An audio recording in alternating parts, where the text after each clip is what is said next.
Well, greetings and salutations, everybody. Welcome back once again for the very first time to the Thoughts and Crap Show, where today, as per usual, it's your host, Danjo here. And, yeah, we've got part 4 of Trials of Mana Revisited for you guys. The 2020 remake, obviously.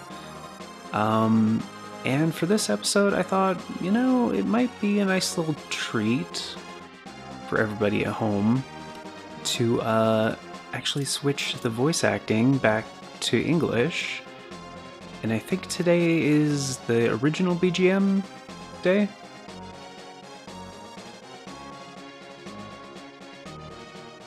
I think so, right? I don't... yeah. Yeah, let's do original BGM English. Which might be kind of weird considering that this game originally Trials of Mana never left Japan, so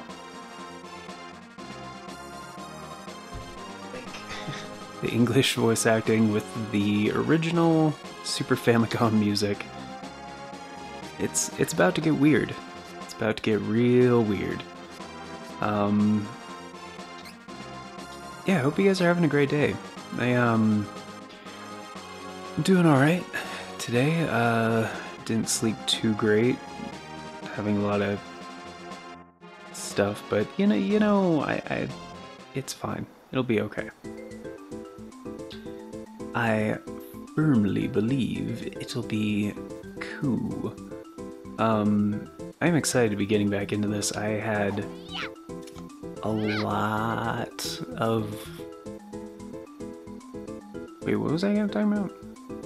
Oh, no.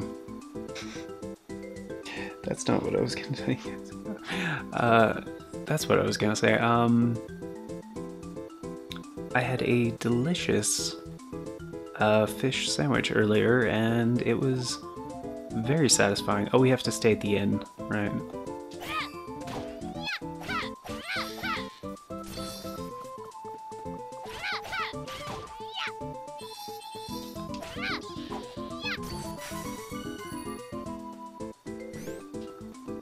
I just remembered I can sprint. Yeah, it was very satisfying. It was very, very good. And sprouted wheat. Crispy cod fillet? Was it cod? Pollock. Whatever. Crispy whitefish fillets. Stone ground mustard, fresh onions, and cabbage. It was divine. And of course, melty cheese. Got that sharp cheddar, the little Parmesan Romano, garlic it up a bit. 'Twas delectable. Yeah, just to clarify, guys, I don't like the voice acting in this game. Like, the English voice acting is pretty bad. But I don't know, some of you guys might get a kick out of it, so I thought I would leave it on for a couple episodes and give you guys the side-by-side. This is not the original BGM. This is the remake. Huh? Does it not apply to cutscenes? What's that? What's that? A light? Yeah. Brilliant. Get it? Brilliant. Because brilliance is a measure. What? That weird light was definitely magical. Maybe if I follow it, I'll find the mage who cast it. Yeah, maybe.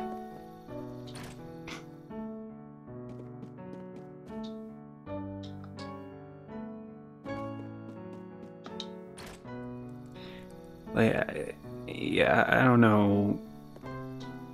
Oh my goodness, I'm trying... Is this not jump? It is the jump button. Okay. Jump also being the interact button. Not my favorite thing. And I don't think you can change that in, Actually, I wonder. Because I think you can change what the jump button is.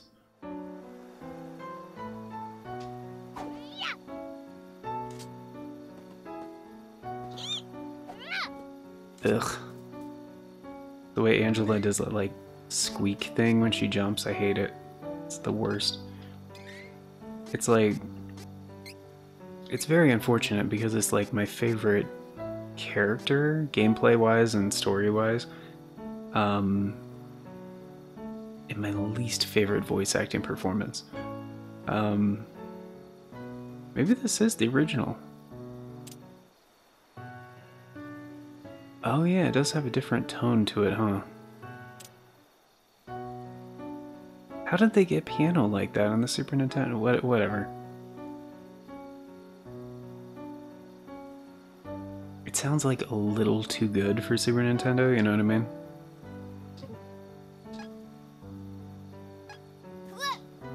What? Ugh, hate that.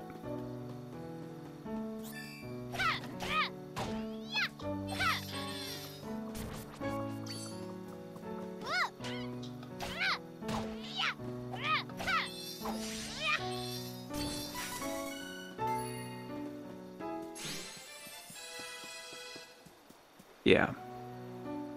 And just so you guys know, I did an entire playthrough, more than one playthrough, with the English voice acting.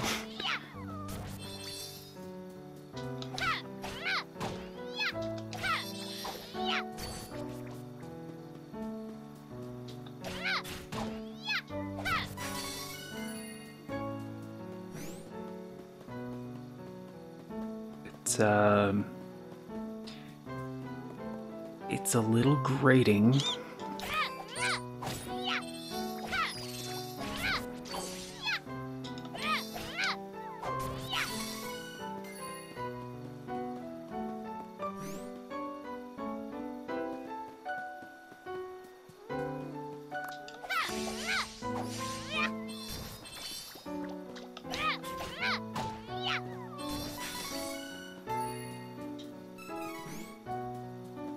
I mean, you get used to it, kinda. It's just not something I want to get used to.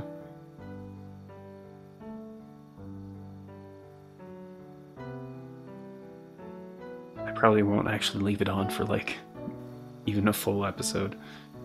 I'll probably get sick of it and switch it back to the Japanese pretty quick.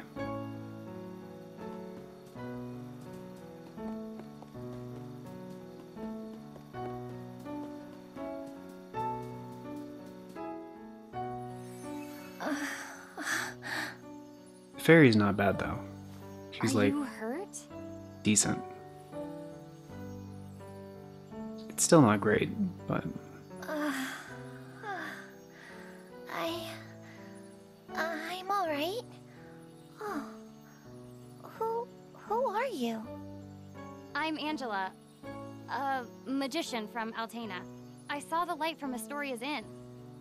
I see. I have no other option, so I suppose you'll do. Hold on. What? Oh, never mind. I'll tell you later. Please, I need you to take me to the Priest of Light in Wendell. I can't fly any further on my own. That is where I'm headed, so I don't mind taking you with me. But there's a barrier around the cavern. I think we're stuck here for now. I can get us through the barrier. But we need to hurry. Something has happened to the Sanctuary of Mana. The Sanctuary of Mana? Wait. I've heard of that. Who says I haven't? That came from Astoria. What happened? I need to go back.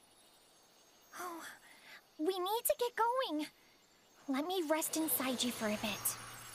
You won't see me, but don't worry, I'm still here. Whoa, wait, what? Don't delay.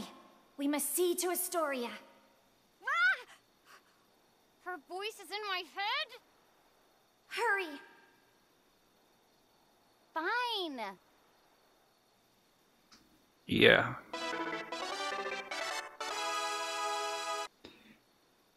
Yeah, like I say, guys, it's pretty bad.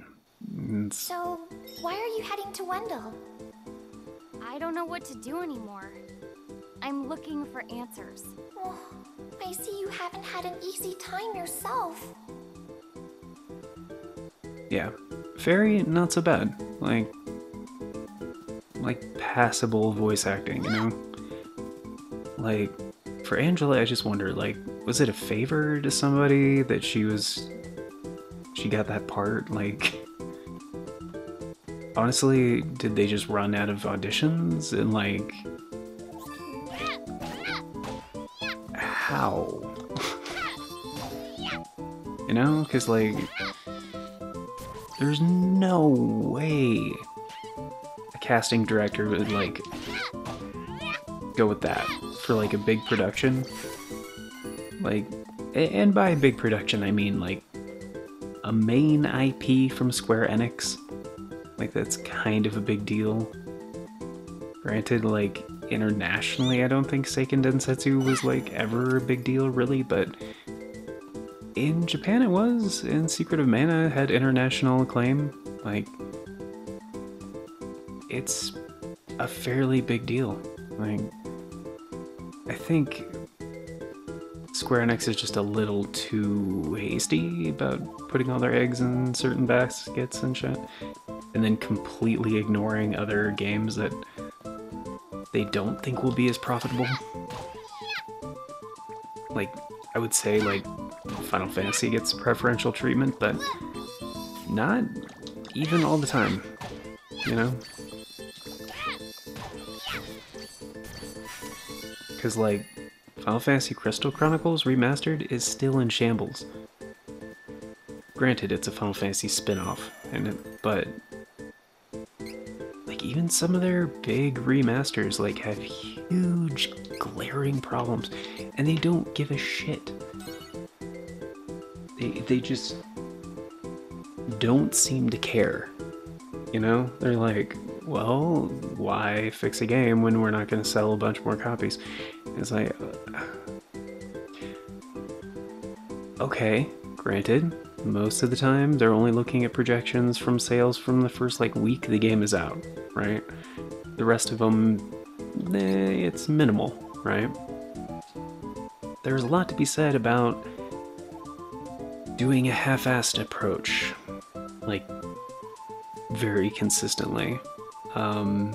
Doing, like, kind of the bare minimum, and then, like, not actually making sure the product is, like, to the standard it should be.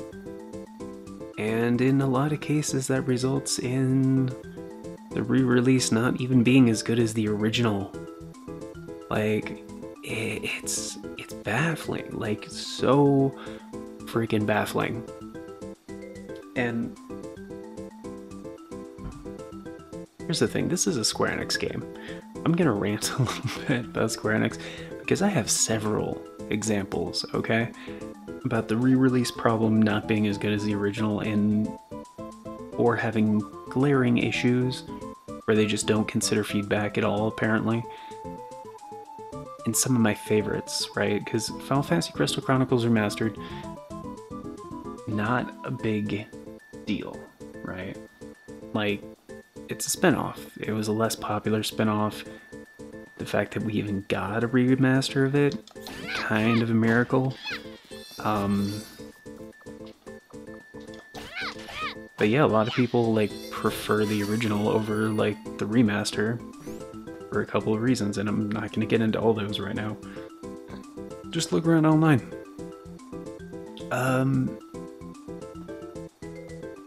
But yeah, Other examples.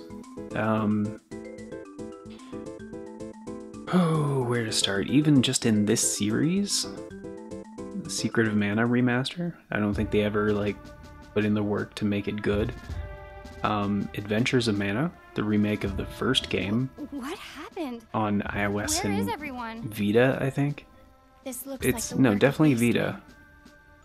How terrible. There is no time to waste. We have to get to the Priest of Light as soon as possible. Wendell is in danger. Mm-hmm. Yeah, there's some new loot around town though, so I'm gonna do that.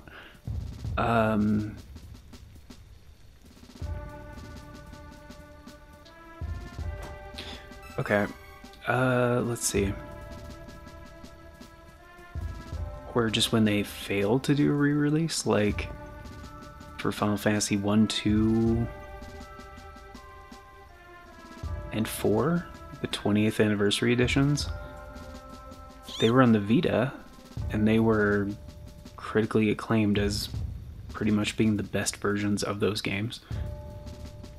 Wait, the PSP, sorry. They came out on the PSP. They were digitally re-released on the Vita only in certain regions as PSP download titles. And yeah, those games are incredibly good. They're not really available on other platforms, which is stupid. But let's, you know, what about re-releases that should have been a big deal that are available pretty much everywhere? That still have glaring issues, like Final Fantasy VII, the biggin. The digital version of that game isn't even based on like the good version of the game, being the original PS1 release. It's based on the PC version that Eidos, whatever. They were in charge of it and they messed it up with like a terrible localization, essentially. Aside from that, pretty decently okay version of the game, I guess.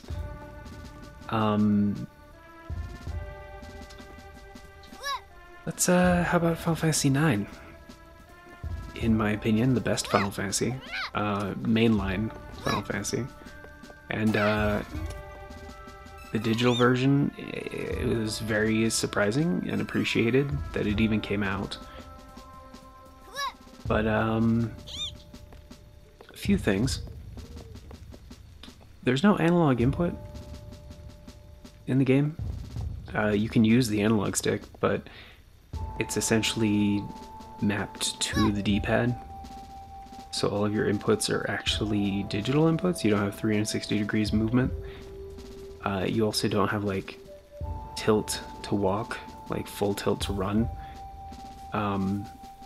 For some reason, I guess. They also like redid the text boxes, essentially copy and pasted from the mobile versions of Final Fantasy IX, and they look kind of terrible.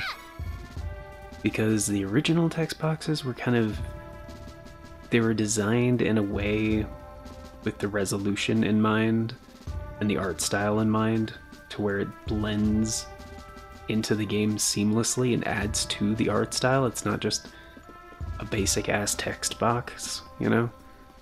It was that way for a very specific reason.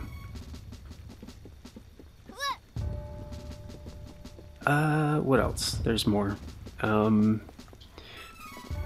yeah, more recently with, I mean, I can't throw too much shade on Valkyrie Profile coming to PSN because that was a thing that was already a thing in other regions of the world.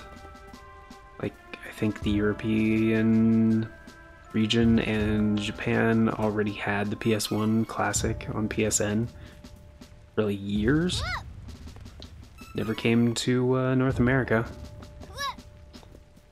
Instead, they waited till 2022 to, you know, sell basically the exact same game that hasn't been changed since 1999. You know, I guess better late than never, right? 20 years?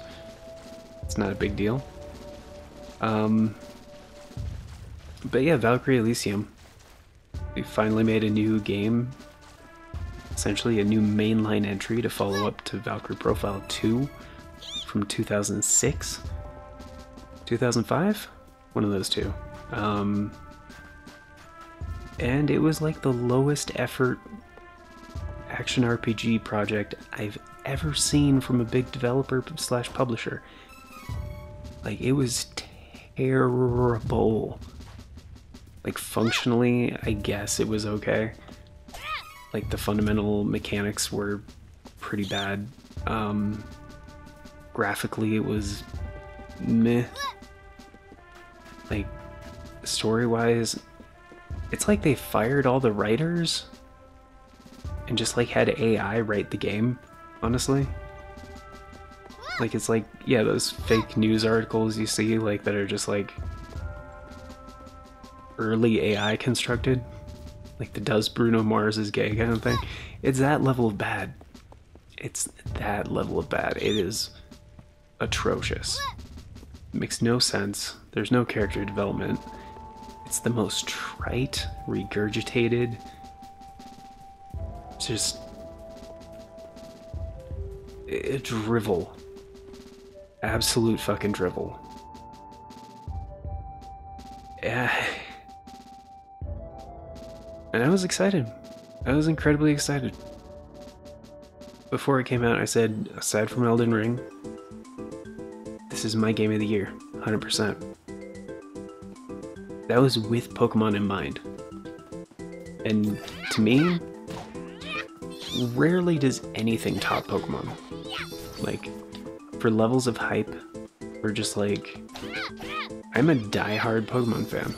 Even with Scarlet and Violet being as terrible as it is right now, I still play the game pretty frequently. Like, I recently took a break from it, like, a couple weeks ago. But, before that, been playing it pretty regularly since it came out. Like, it has problems. It really does. A lot of problems.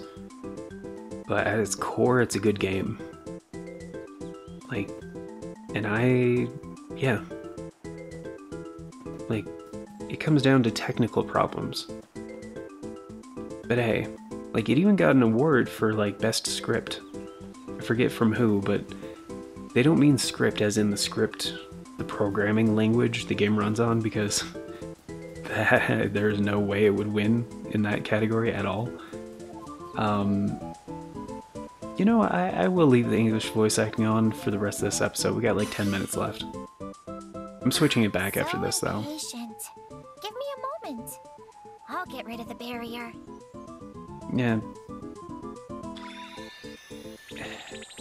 Even that, like, Fairy's performance is okay. There. You should be fine now. It shines next to Angela, though. Like, it's what I would call a serviceable voice acting performance. Yeah, the voice acting is serviceable. It's not incredible, but it does the job. It's not like immersion breaking, you know? And here's the thing. Never mind, I'm not going to get into whole... I have several rants about voice acting. I'm not going to get into that right now. Okay, back on topic. Square Enix. Fumbling, low effort, not fixing their shit right. They're pretty much... Actually, I think they've even surpassed Bethesda, honestly.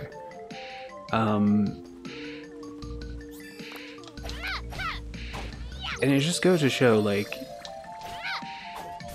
they truly don't care about any of their IPs. Like, you would think, you know, certain things are special to them. Like, they have their pet projects, their favorite thing, their the one they give preferential treatment to because it's a special boy. No, they don't. I don't believe they do at all, because it doesn't seem to be Final Fantasy. I used to think that. But what about the Pixel remasters? Like, even that, they're fucking it up so bad. And like, calling those versions of the games remasters when we've seen things like Final Fantasy 1 and 2 20th anniversary editions? Dude, if you disagree with me, do me a favor. Just entertain this for a second, even if it's not your preference. I know some people like 8-bit style stuff, especially when the original was 8-bit. I understand that. It's true to the original concept, whatever.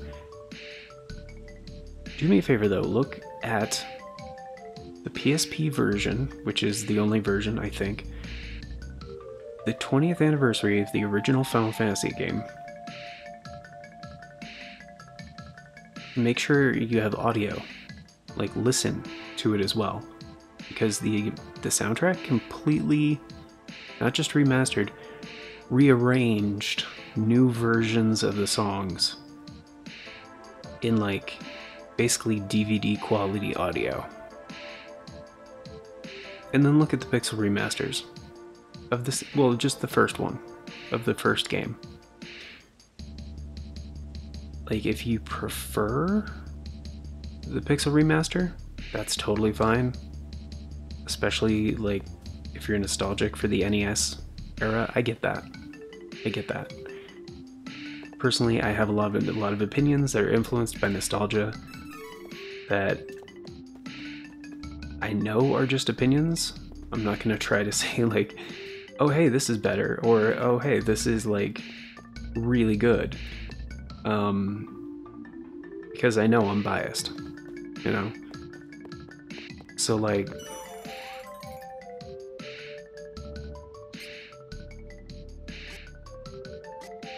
but at least look at the effort that went into that 20th anniversary edition. Because they redrew all the sprites. The pixel art in that game is phenomenal. They rearranged all the music. They reworked that game from the ground up, essentially. And then, you know, we got all these other fucking projects that I just mentioned.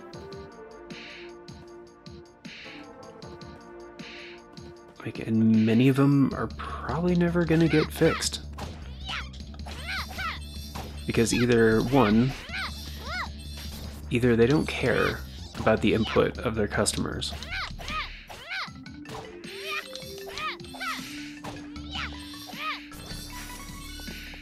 Either that, or they're just like selfishly happy with the money they made and they want to run their video game company as a business. Totally makes sense. And like,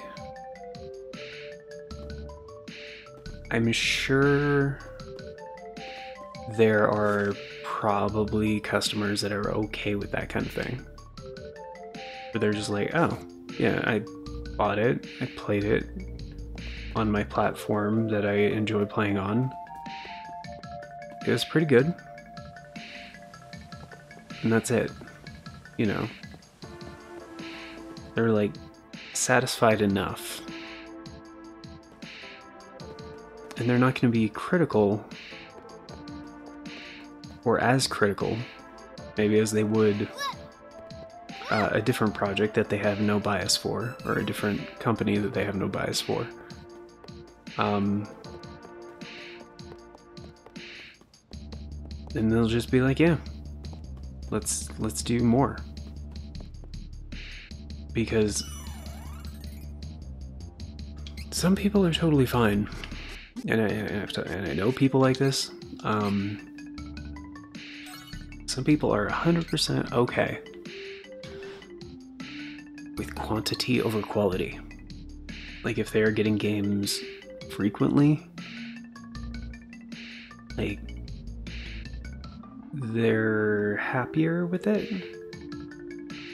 It's like, okay, so, like, perfect example, when a game gets delayed, right? You got two different ideas. You got the people that are really mad about it. They're like, no, just release it and, like, you know, patch it later. And then you have the people that say, no, take your time with it. Release it when you're ready. And that's what I mean.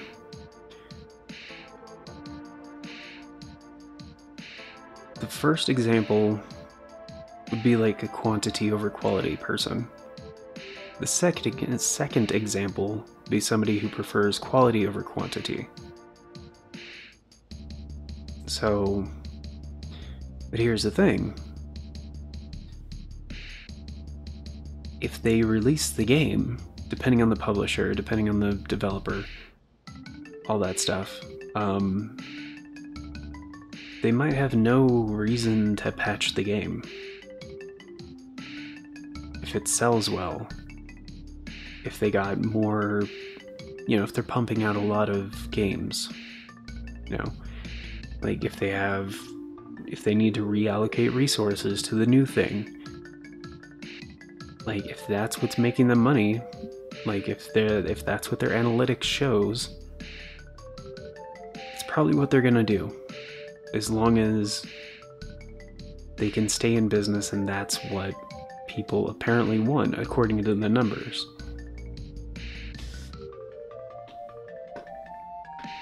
However,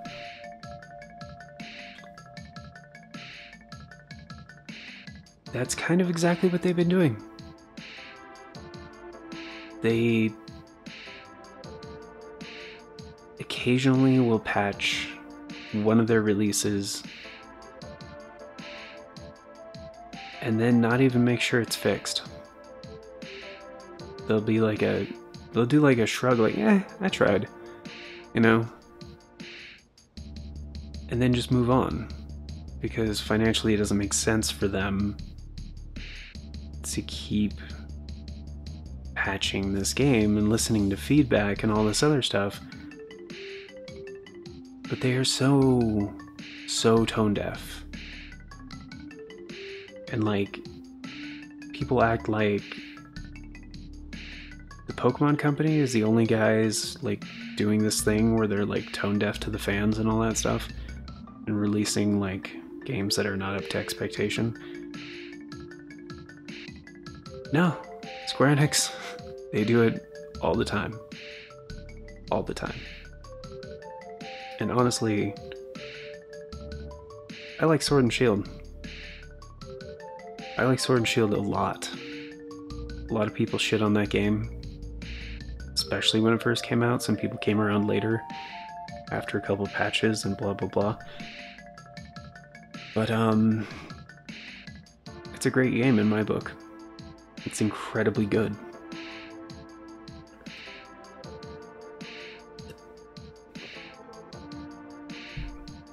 In fact, I think it's still my most played game. Like, Elden Ring is getting close for me. But the only other game up there is Pokemon Sword and Shield. Because they stuck with it.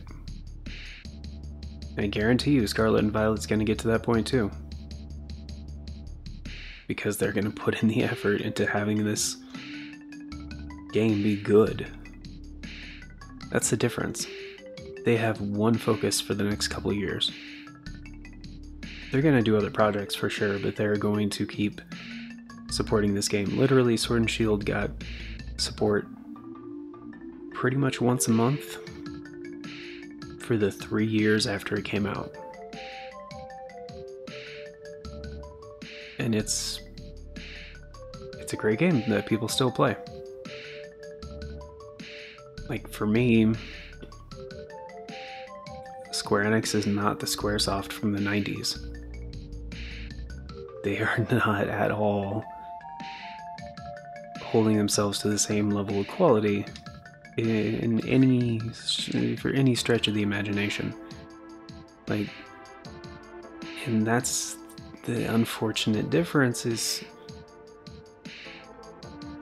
you can compare these things, these titles, and that's what I mean, the original is better, because the original is still very playable. It's timeless. Like, and you get to a point with technology where you can emulate and like make these old games pretty just with software. It's pretending to be a beefy version of that system. And it's like, wow, I didn't know it could look this good. Like, yeah, really makes the remake look like shit, huh? Like, yeah. In a lot of ways, yeah. Like, it really does. And they're not even remakes. Oh, no, that's Namco. Never mind, I was going to say Tales of Symphonia Remastered. Nope, that's a different one.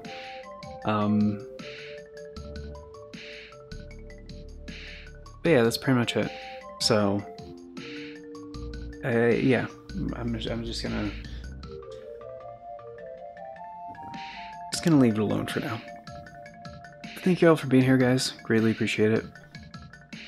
Oh, wow. Sorry about that. I was kind of surprised. I thought I ranted like way over on the usual time, but I guess not. We're actually still within normal time. Like 37, not even going over the 40. Yeah. That's pretty sick. Anyway, thank you all for being here, guys. And don't worry, I'm not going to subject you to NES music, not NES, Super Famicom music, or the terrible English dub of this game anymore. Gonna go... Wait, you have to go back to the title screen, right?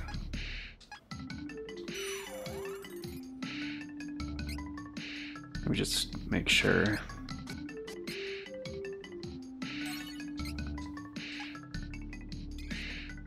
Don't remember, but that sounds right.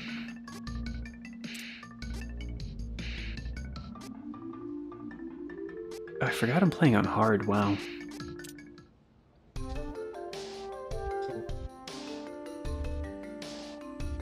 It's fine.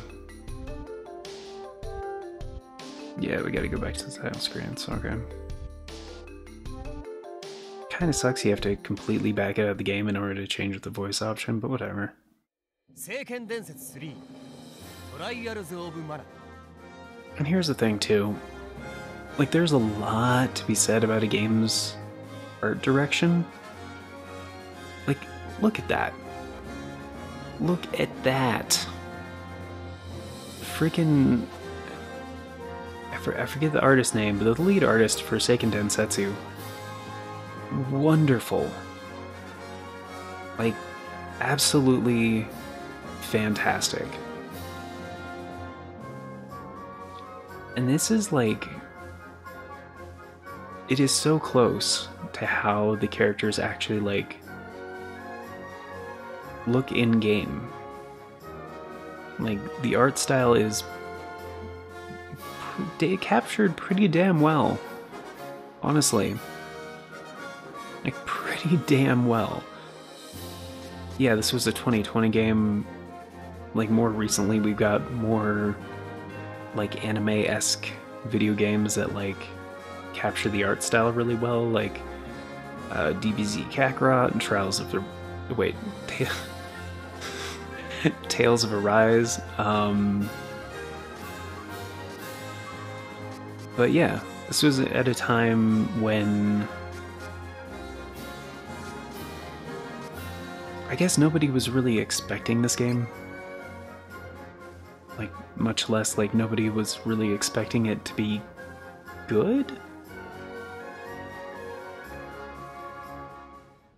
Because oh wait, did the Secret of Mana remake already come out? So many people were mad about that. Which is funny because, like, very few people were excited about this. Despite being very clearly a totally separate undertaking. But, shit, that's not even what I meant to do. I meant to jump, which is the same input.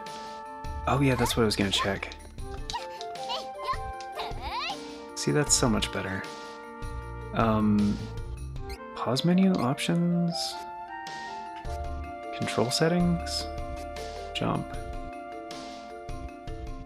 Oh yeah, weaken power being on the... That makes sense. I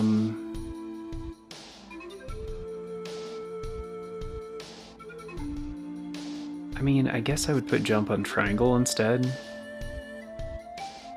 And have...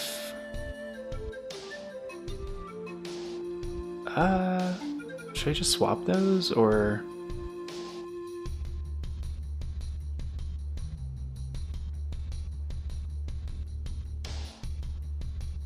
I mean, that'd feel weird if, like, square was still light attack and then... Actually, no, it wouldn't. Jump being on triangle, square being light attack, and X being heavy attack?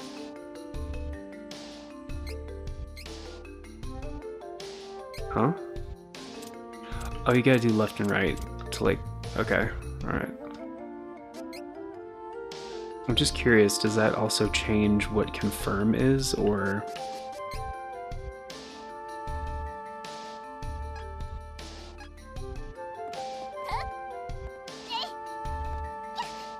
No, it does not.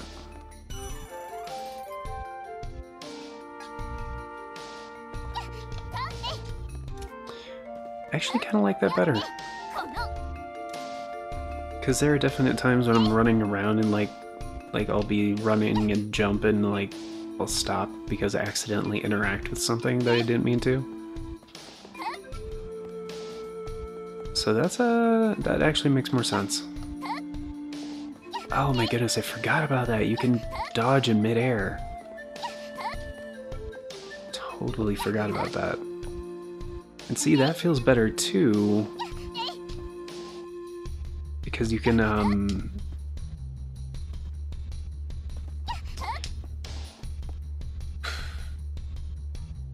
don't remember if that's a thing that I do or if people do. Anyway, it enables the thumb roll thing, basically.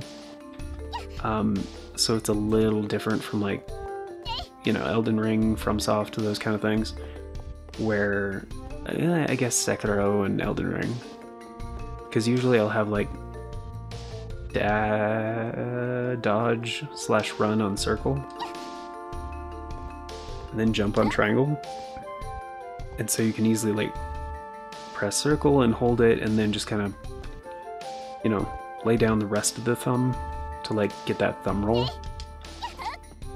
So like being able to do that here and also like just transition from jump to light attack to heavy attack feels more natural, because typically that's gonna be your air combo. It's like jump, light, light, heavy. You know what I mean? So it feels better is what I mean. But anyway, yeah, it's gonna do it for now. So in the next episode, guys, we're going back to the Japanese voice acting and the remake music, which is so beautifully done.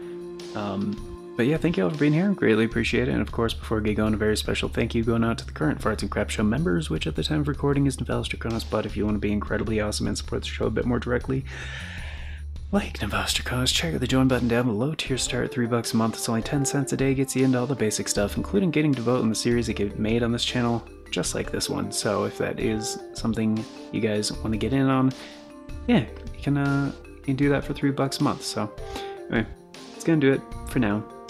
Till next time, guys, take care. Have yourselves a beautiful day.